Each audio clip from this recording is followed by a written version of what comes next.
এটা হচ্ছে আজ থেকে প্রায় 25-30 বছর আগে একটা স্কিম হাতে নেওয়া হয়েছিল যে একটা বেকার ছেলে তার প্রথম জীবনে সে 2-3টা গরু, খাসি, হাঁস, মুরগিতে ব্যবসা শুরু করবে।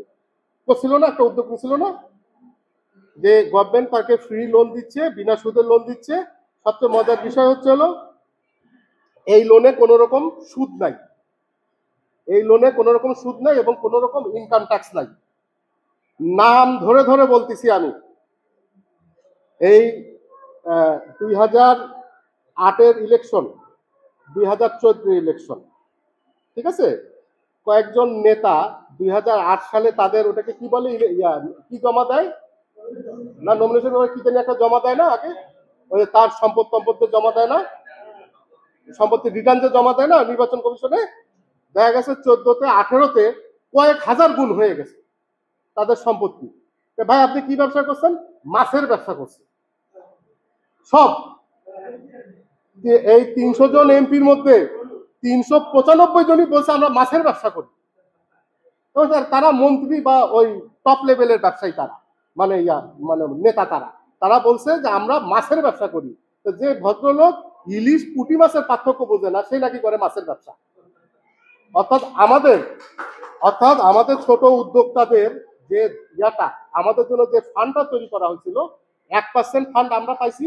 এই 1% ফান্ড দেওয়ার জন্য আমাদের 50% ঘুষ দেওয়া লাগছে, আর 99% ফান্ড তারা নিয়ে চলে গেছে। আমার টাকায় তারা নিয়ে চলে গেছে। আমাদের উদ্যোক্তারা, আমি বলবো না, বাংলাদেশের 1% উদ্যোক্তা সরকারি সহায়তায় আজকে মানে ওর নাম কি নিজে এস্টাবলিশড হয়েছে, এটা আমি উদাহরণ আমি পাই না। 99% উদ্যোক্তা নিজের চেষ্টায় হয়েছে, 99% উদ্যোক্তা নিজের চেষ্টায় হয়েছে। আচ্ছা, এই হলো একটা ব্যাপার। দ্বিতীয় আরেকটা যেটা ব্যাপার, যে সেটা হচ্ছে এই যে আমাদের যে দাবিগুলি, আজকে আমি এই কথাটা বলতেছি না আপনাদের সামনে, আমি বলতেছি তো, কয়জন এই কথাটা বলে এত সাহস নিয়ে?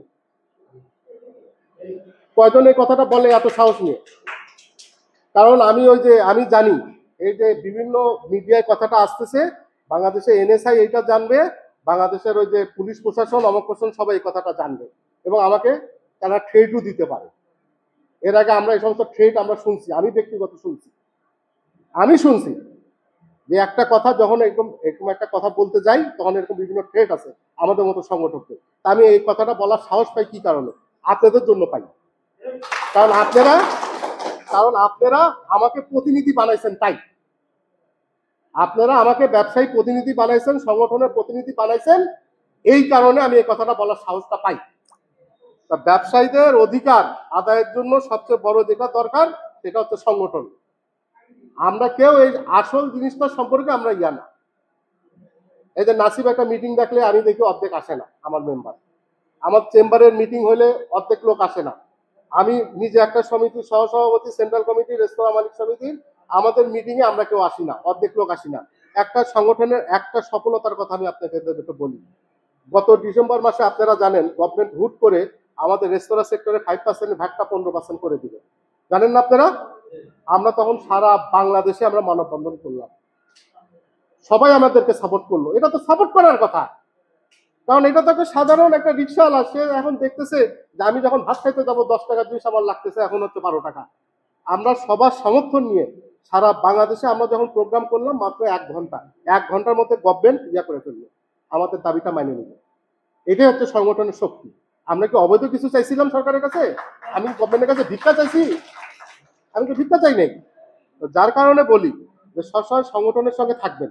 এবং আমি যতদিন আছি, আমি যে নাসিবের সঙ্গে কাজ করছি, কোনো কি দেখছেন যে আমি আপনাদের 10 টাকা লাভের আশা আমি কাজ করছি আমার ব্যক্তিগত?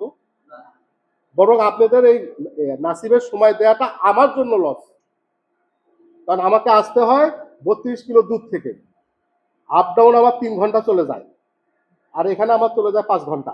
আমি যদি ক্যাশে বসি 2 ঘন্টা, 10 টাকা আমি চুরির হাত থেকে বাঁচাতে পারবো।